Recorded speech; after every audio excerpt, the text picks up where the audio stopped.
It gives me great excitement and enthusiasm that the board has announced two finalists for the superintendent position in our school district. We believe that these two individuals are highly qualified, and the board was unanimous in naming both of these individuals as finalists. Today is an opportunity for both individuals, Mr. Martinez here at 10 o'clock and Mr. Murray at 2 o'clock, to introduce themselves to the public and the media via the media, and to answer any questions that you may have about their qualifications and experience. I've mentioned to several that have asked me that really this 21-day vetting period, which is required by state law, in a sense, in this case, will be a third round, because both candidates will have an opportunity to come back in a week and a half and meet various stakeholders across the community. So we look forward to the engagement, the community input, and certainly to introduce both candidates. This morning, Mr. Pedro Martinez comes from Nevada. He is the residing superintendent for the state of Nevada, has extensive experience in school districts, leading school districts in the state of Nevada, as well as his experience in the Chicago public schools. And he's got a story. You have his resume, so I'm not going to go into a lot of detail. But again, we're excited to have today as the first introduction of our finalists. So with that, I'd like to introduce Mr. Pedro Martinez. Good morning. Thank you, President Garza. Thank you. I'm just very excited to be here. I've been to San Antonio now almost probably over a dozen times, and I love the city. It's a beautiful city. This is, when I decided to apply to San Antonio, this was a big decision for my family and I. I was born in Mexico. My family came to this country when I was 5 years old. Grew up in poverty, and lived in the inner city in Chicago. And if you've ever been to Chicago, it's a beautiful city, but has a high, just a high amount of poverty. In my high school, I started with 700 ninth graders, and only 170 of us graduated. By the way, of those 170, all of us were part of a gifted program, and we're the ones that made it. And not all of us went to college. Not all of us graduated from college. And for me, that set, my view of education. When I went to work for the Chicago Public Schools, and Arnie would tell you this, Arnie Duncan, my interview with Arnie was about, I actually was very upset because the Chicago Public Schools has over 400,000 children, 90% living in poverty. And, I told Arnie, you don't act like it.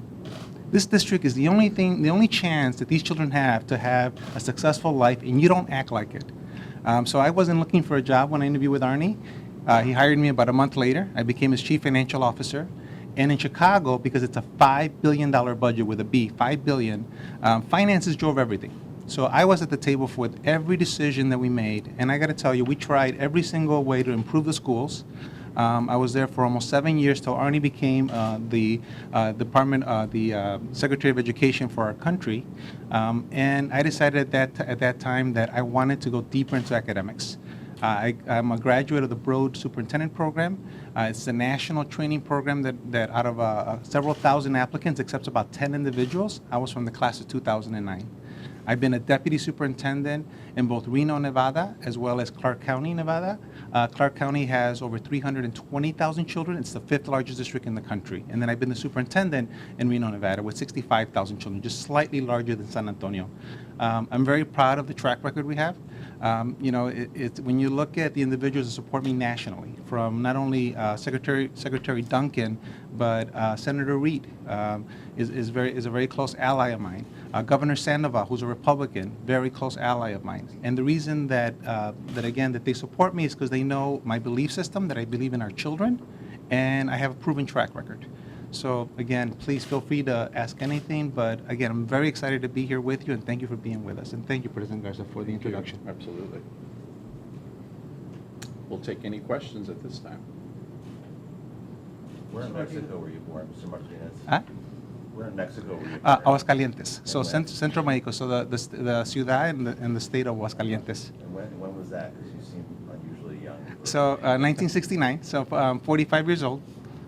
So my family has some good genes. I have a 4-year-old and a 1-year-old. So my wife and I, we decided to have children a little bit later in life. I was very committed to my career, so I got married a little bit older as well.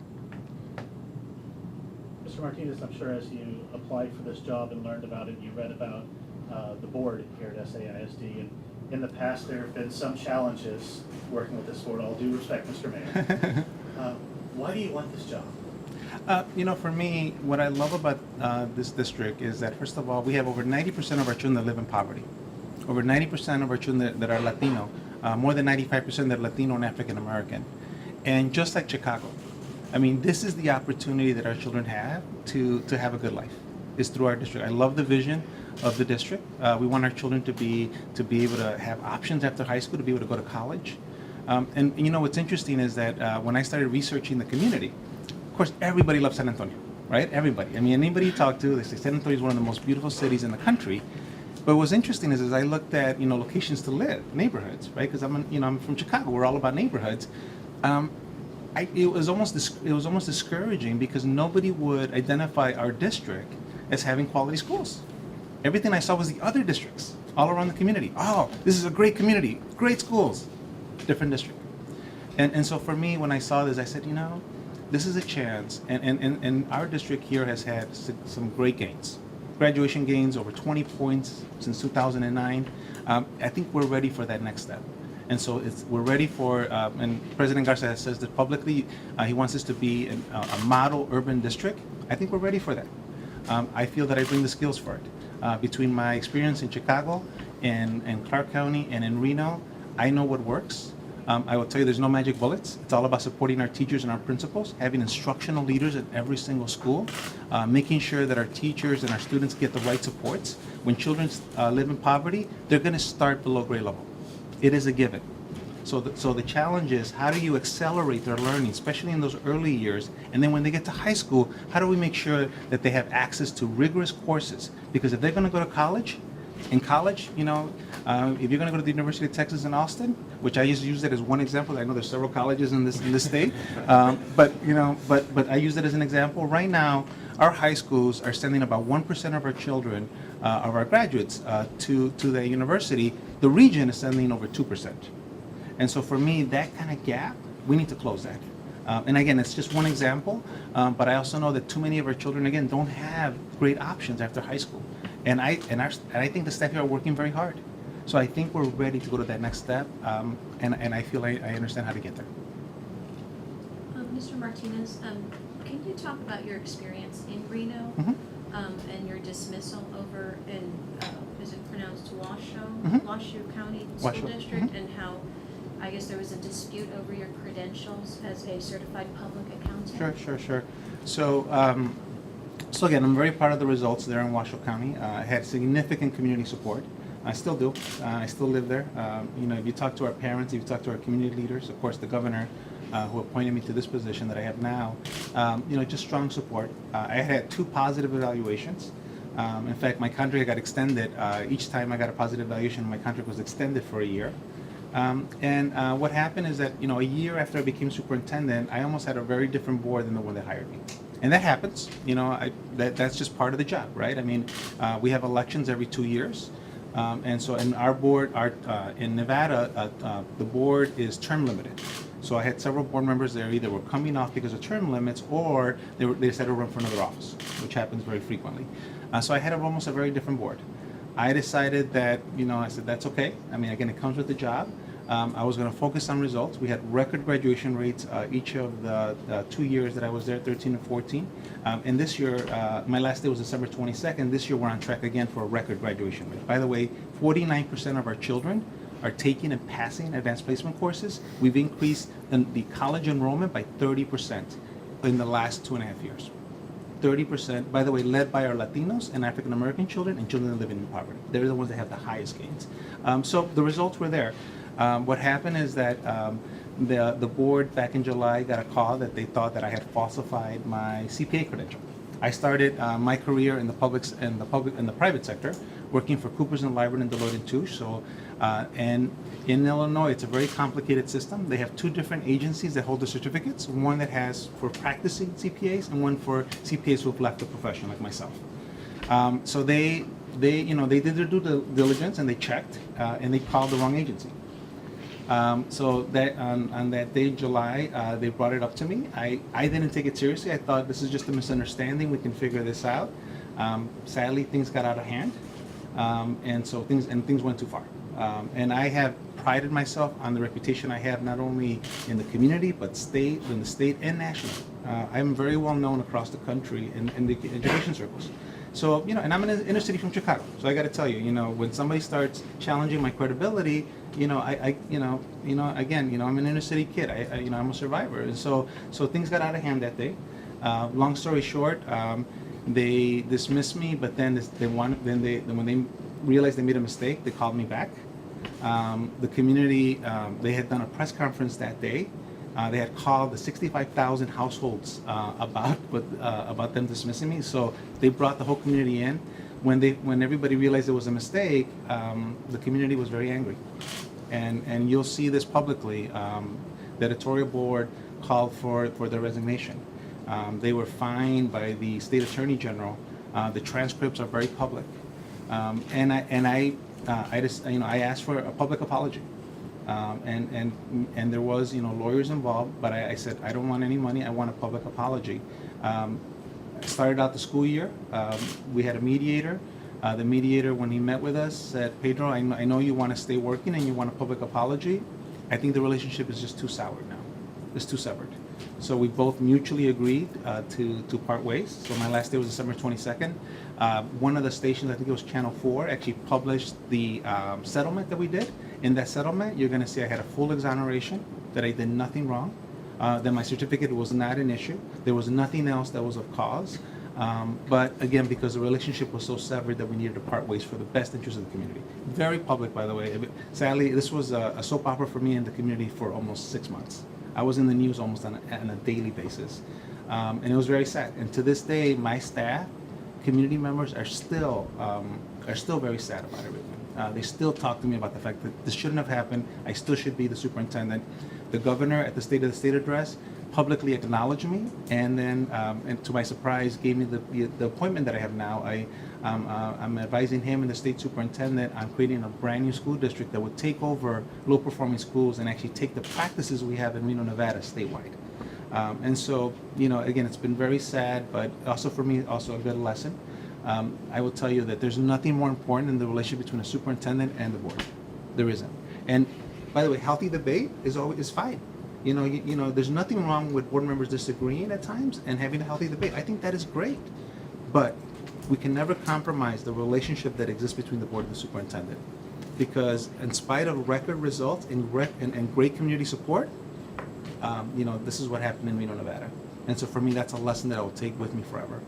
So was the misunderstanding because you were holding yourself out as a CPA when you were hired, or was it just a difference because it's a different state, like in Illinois, they require this paperwork and then... It was just I never held out myself as a practicing CPA. In fact, it wasn't even in my application or my resume. It was in an old bio because it's just part of my credentials, because that's how I started my career. I mean, I'm very proud of that. Only 10% of individuals pass the CPA on their first time. I did. And work for Coopers and Lybrand and Deloitte, two of the 5 largest accounting and consulting firms in the world. I'm very proud of that. I mean, that was my start in my career. So I never held myself as a practicing CPA. And in fact, when they talked to the Nevada Association of CPAs, they said he did nothing wrong. And in fact, the newspaper did that, actually on their own. So, I mean, like I said, I just think emotions got out of hand. And it was just, like I said, a very sad misunderstanding. It's just something that I'm going to have to explain the story for the rest of my life, and I know that. But I also know that I didn't do anything wrong. And I will tell you, I think, like I said, I think everybody in the community wishes that it just wouldn't have happened. So you said the whole thing was about 6 months, so they dismissed you in July 2000? So they first dismissed me on July 22nd. They called me back to work about a week later. And I went back to work, and then when we did our final settlement, my last day was December 22nd. 2014. And then I began the role with the governor in January 15th of 2015. About 2 weeks, almost 2 weeks later. Do you have to file a lawsuit against the trustees to get redress? You know, sadly, you know, so we did start legal proceedings, but you can look at this publicly. I just asked for an apology. I said, I want an apology because this is gonna follow me for the rest of my life. And even though I'm back at work, and this, keep in mind, I had already come, you know, they already had asked me to come back to work because they realized they made a mistake, and I decided to come back. And I said, you know, this is not about money for me. I just want a public apology. The mistake I made is that because they were so afraid and trust had been broken, they were worried that if they apologized, then I could, you know, that I could sue them and get a lot of, a lot of money. And even though I kept saying publicly that wasn't my goal, and that's frankly, again, it was part of the fact of the severing of the relationship. And that's why the mediator, when he met with us, he said, Pedro, as much as you want to stay and you want to stay working, and you're willing to put this behind you, the trust just doesn't exist anymore. And again, good lesson for me to learn. So they never gave the public apology? They exonerated me in the settlement. But they never gave you what you wanted? Not the public apology. But in the settlement, it's very clear that I did nothing wrong. At a mayoral forum earlier this week, some of the frontrunners expressed concerns about this district and the board's ability to attract a quality superintendent candidate. Does it pose a challenge to come in and work in a community that may already be questioning your selection, and how do you turn that around? So I will tell you, so what I'm very proud of is if you look at Nevada, both in Southern Nevada and in Northern Nevada, Washoe County is in Northern Nevada, Clark County, Las Vegas is in Southern Nevada, I have almost uniform support from the unions, from parents, from community leaders. And the reason they support me is because I'm very focused on students. I'm very focused on, I place myself in every child that we serve. I see myself. So when I see a child that's living in poverty, a child that is struggling at home for different reasons, when the parents are working 2 jobs. My dad worked 2 jobs all of his life. He passed away about 5 years ago. He worked 2 jobs all of his life. He struggled all of his life for us, for me. And by the way, I'm the oldest of 12 children. 10 of us still alive. All of us have either finished or finishing college because I was the oldest and I was able to do it. And so I see that. And so when the community sees my sincerity, and I'll tell you, when I work with our teachers and our principals, we work hand in hand. Because what I always talk about with our staff is that this is not about me individually or anybody else. It's about how do we make sure that we change the trajectory of our children. Because again, and I'm going to say this like a broken record, we're all they got. We're all they got. And when somebody goes into public education, this is the thing I think that we've forgotten in public education. The reason we are doing this work is to transform lives. There is no other reason to do this work. That was the whole, you ask any teacher why they became a teacher. That's why. They wanted it to transform lives. You ask a principal. Principals work very hard. They're very tough jobs. They're transforming lives. Being a board member is a thankless job. I mean, with all due respect, President Garza. I mean, it is. You do this because you're transforming lives. You're trying to improve a community. The best driver for economic development is education. So you talk to the Economic Development Board in Northern Nevada. They did a study of Washoe County. And what they found was, so Nevada historically was the lowest performing state academically in the country. 50% graduation rate 5 years ago. We're now one of the fastest improving states in the country. By the way, with having the fastest growth in English language learners and poverty rates in the country. And we're also one of the fastest improving in the country. Our graduation rates now are in the 70s. Washoe County led that. If Washoe County was a state by itself, we'd be the 15th highest performing state in the country. So the Economic Development Board actually developed that. I know that there was a big competition for Tesla, and Reno, Nevada got Tesla. Well, guess one of the reasons why we got that was because they came to our community. They saw our pipeline of engineers is at a record level at the University of Nevada, Reno, and my district is the main driver. And so there's things that are happening. And so when the community sees that, and they get to know that I'm building a team, that we're creating the same value system, we're changing the culture and expectations of our children, of how they perform, and we're engaging parents in a meaningful way. I'll tell you, I mean, that's what people want at the end of the day. And I'm very transparent. I mean, what you're hearing from me is this is the way I am every day. I am, and because I just believe that I am very passionate about the fact that there's always going to be adult issues. Always. There's always going to be adult issues. and it's frustrating for me, but no matter what, I will fight to make sure that we're advocating for our children, no matter what those adult issues are. Do you see your personal story as inspirational for people in the district? You know, what's Over interesting, local means? you know, it's a great question. So I was very humbled in Nevada when I went to Nevada. So it was my first time out of Chicago, by the way. So, you know, this is a kid who grew up in Chicago, and I told my wife when we got married, I'm never gonna move out of Chicago. And my wife has traveled almost everywhere. And I said, no, I'm happy here. So I go to Nevada, and it was like a different world.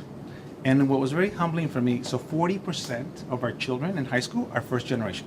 First in their family to either go to college or you know, they might have a sibling that's just starting to finish college. And what I was very humbled was the pride that families had to see their first Latino deputy superintendent in Clark County, their first Latino superintendent in Washoe County. 40% of our families are Latino in both school districts, and it's again the fastest growing population, just like anywhere else in the country. And so I was very humbled by that, you know. And so for me, you know, that's just an added plus. But again, part of it also is also I've built a great team also that also has the same values, and again, we're very focused on the students. You were the first Latino superintendent in both of those school districts? In Washoe County. In Washington? Mm-hmm. The San Antonio School District is not unique in the fact that they had a dropout problem. Lots of school districts and school districts have Yeah. a dropout problem. Yeah. What are your views on how to go forward with that, fix that, remedy that problem? Maybe think outside something that's not been tried here. So I will tell you, there is no magic bullet, but when it comes to our children, especially as they get into middle school and high school, relationships matter. And so I always tell our staff, we lose our children academically in middle school. So that's when a child is already starting to becoming withdrawn. By the way, you start seeing discipline issues around middle school. So right around 12 and 13, anybody who has a child in middle school, you know what I'm talking about. They're going through a lot of changes.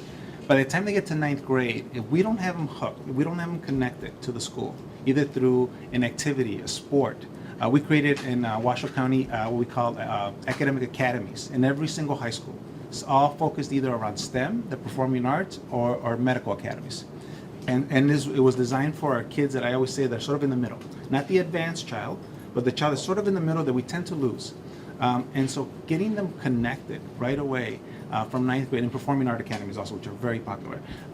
Getting them connected from ninth grade is what we found. So we have found the children in our academies, we have over a 90% retention rate. And right now, and they're still, you know, they've just been in place for 3 years. Because I've only been in the district, you know, that short of a time. But they have a 90% retention rate. We're on track right now to have an over 80% graduation rate by the year of 2016.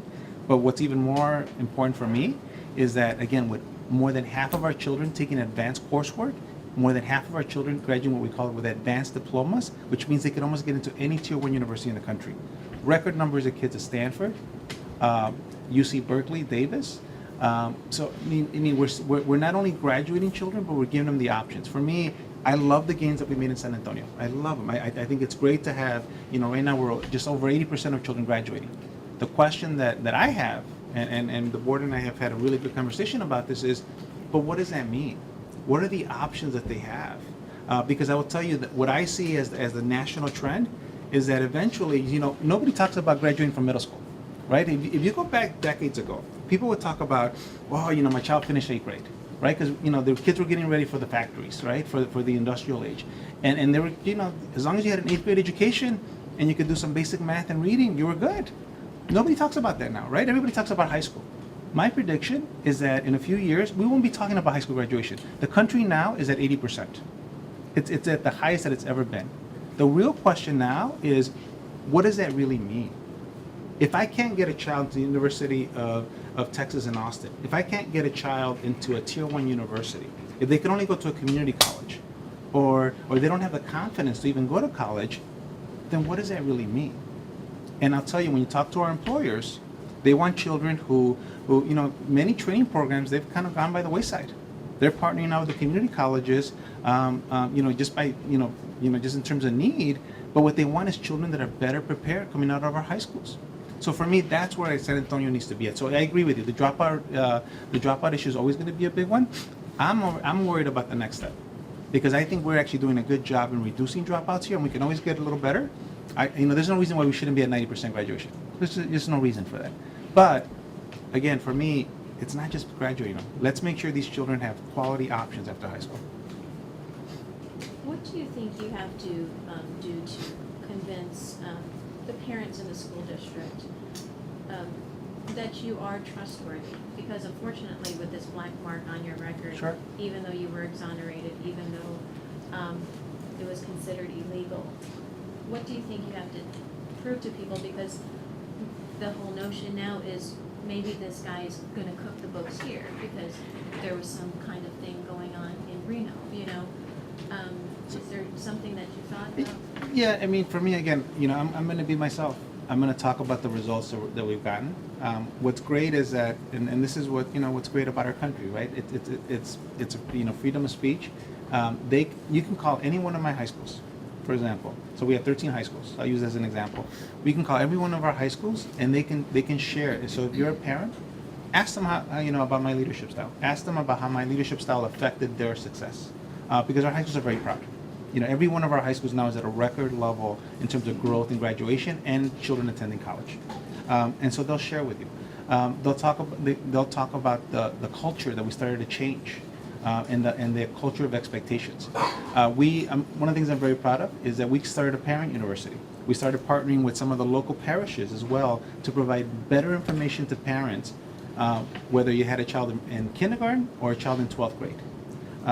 We set up home visits for teachers to build trust with parents, and we used a model that's very research-based out of Sacramento. We created data nights in the middle schools so that parents could come and see where their children start during the year and their growth throughout the year. And so those are things that were put in place in the last 2.5 years when I was there in Reno, Nevada, in Washoe County. So those are things that are very easy for our parents to check. Talk to any parent group. Talk to any parent group in Reno, Nevada, or even in Clark County in Las Vegas. And they'll tell you the impact that I had. So for me, I'm not afraid of again, it's an extra challenge for me. But again, I'm an inner city kid from Chicago. I mean, I grew up in poverty. I shouldn't even be here in front of you. I mean, the odds of me being here in front of you are probably 1 in a million. And so I'm going to continue to again be that kid that's going to continue to fight for our children.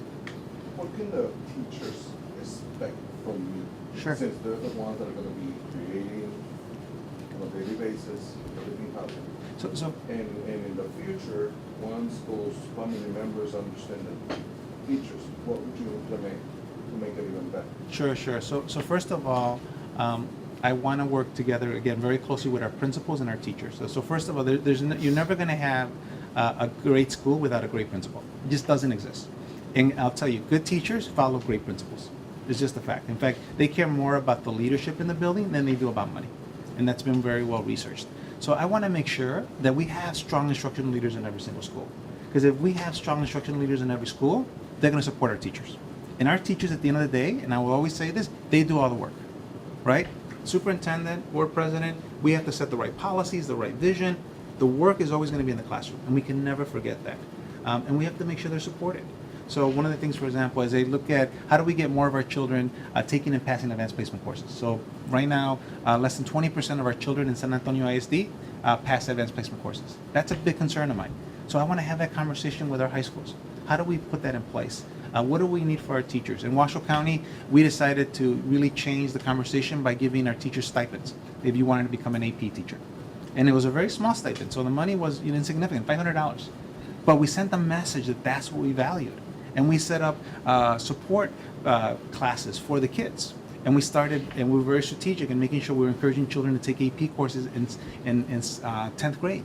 And so now we have, almost, again, 49%, almost 50% of our children taking and passing AP classes as juniors and seniors. And by the way, that doesn't even count my IB International Baccalaureate High School, which is at a record level, or my early college high school, which is 100% graduation rate for 2 years. And so it's changing the culture. It's really working with our teachers.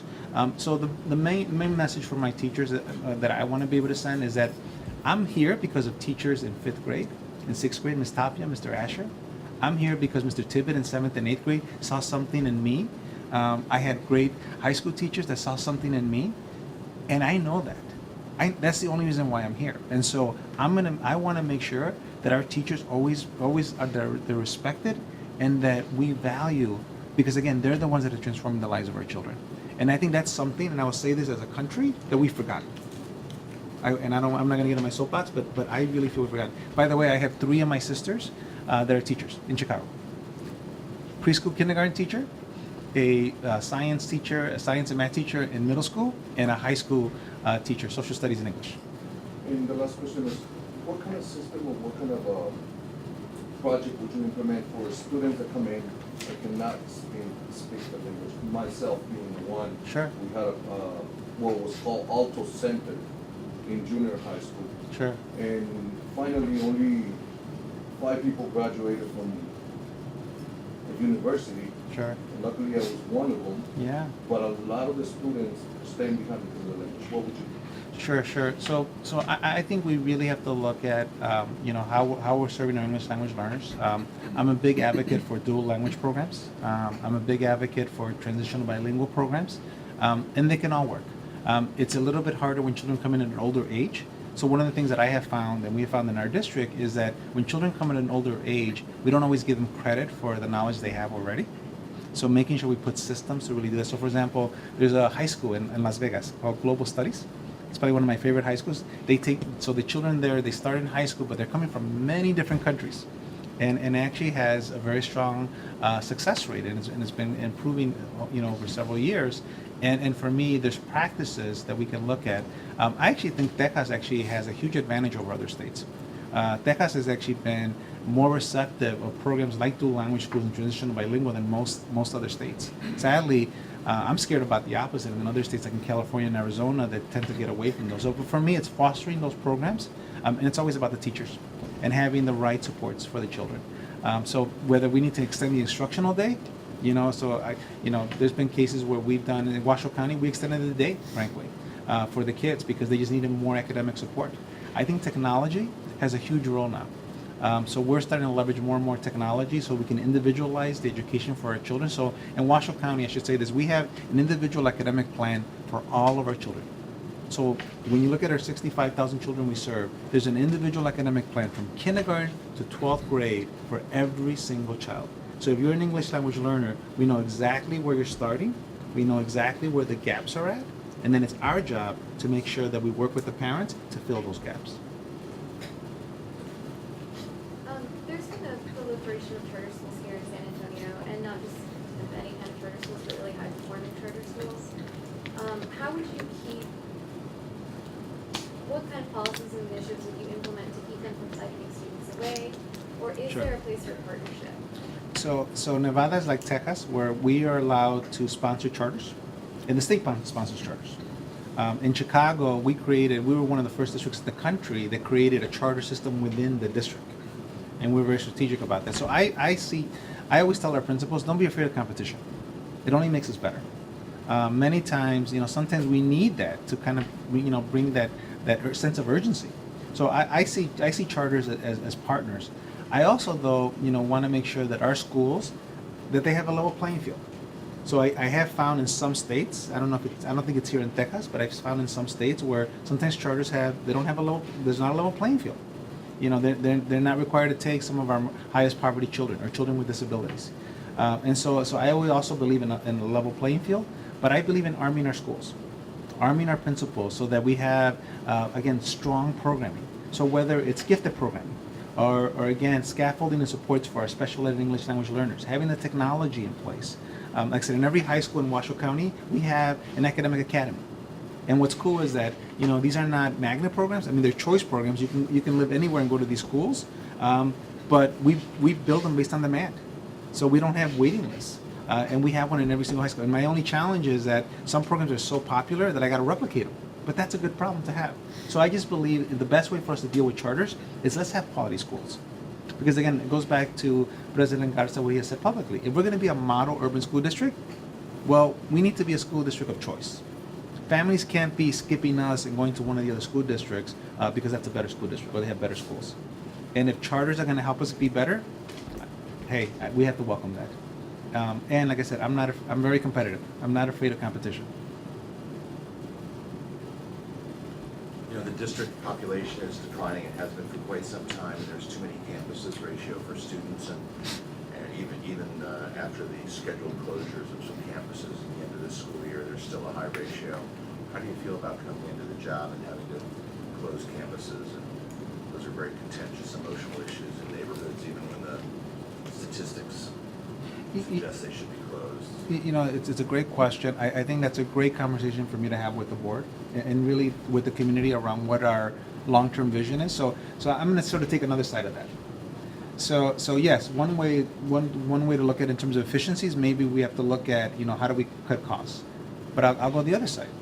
But if our vision is to become a district of choice and to have families choose us as a district, we got to make sure we have space for them. So I think it's not as simple as saying, well, we have a school that maybe is underutilized and we need to close it. I think it's more about what's the vision for that neighborhood and that community. Do we need to put in, like I said, like an academy that can attract children from different parts of the community? But again, we have to create a level playing field across all the schools. But do we need to do that? In Chicago, one of the things that we did, and it had unintended consequences, is we created magnet schools in some communities that were under-enrolled, and now they're full.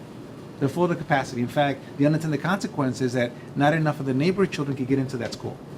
So I mean, there's lessons that I've learned in Chicago about how to deal with underutilized schools. But for me, it always goes back to the vision for that neighborhood and that community. And I think that's a great conversation to have with the board and to have with our community.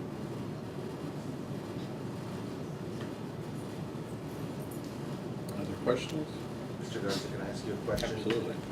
Is it true that the board, to do more due diligence this time, independent of the search firm, used general counsel to do its own in-depth background checks of the finalist candidates to avoid a repeat of the past? And that you reached a level of comfort with both Mr. Martinez and the other finalists? Yeah, I think selecting a superintendent probably happens on a school board maybe once, in a school member's life, maybe once while they're on the board, unless they're there for a longer period of time.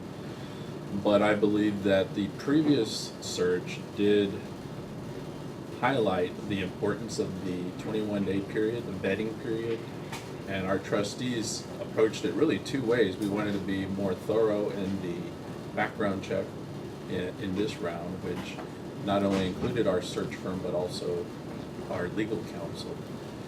But we also acknowledged that the 21-day vetting period is important to provide additional information that may not have surfaced independent of the financial or criminal, just general background information. So our board values this third round, this very important round, to have an opportunity to have conversations, to ask questions, to have anything that could be in their background surface, but most importantly, talk about the future and the vision.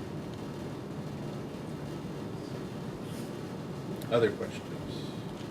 So was the background check done by the district attorney? The school district attorney? The background was done by our search firm, but our attorney supplemented that work as well. And let me just state too, I think Mr. Martinez did a wonderful job to focus on how the board has united. The board is united and committed to becoming a national model school district. We've communicated that a number of times, and I think in the last 3 years the board has had 4-3 votes, and 2 of those were in the selection of the search firm.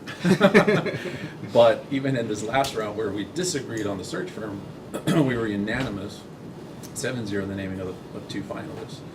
And so I think that demonstrates the commitment by the board that although we don't always agree or we come from different backgrounds, this is an urban school district, an urban board, so it's very diverse, that we are committed to becoming a national model, and we want to hire the best superintendent for SEISD, and we believe the 2 finalists that we have qualify.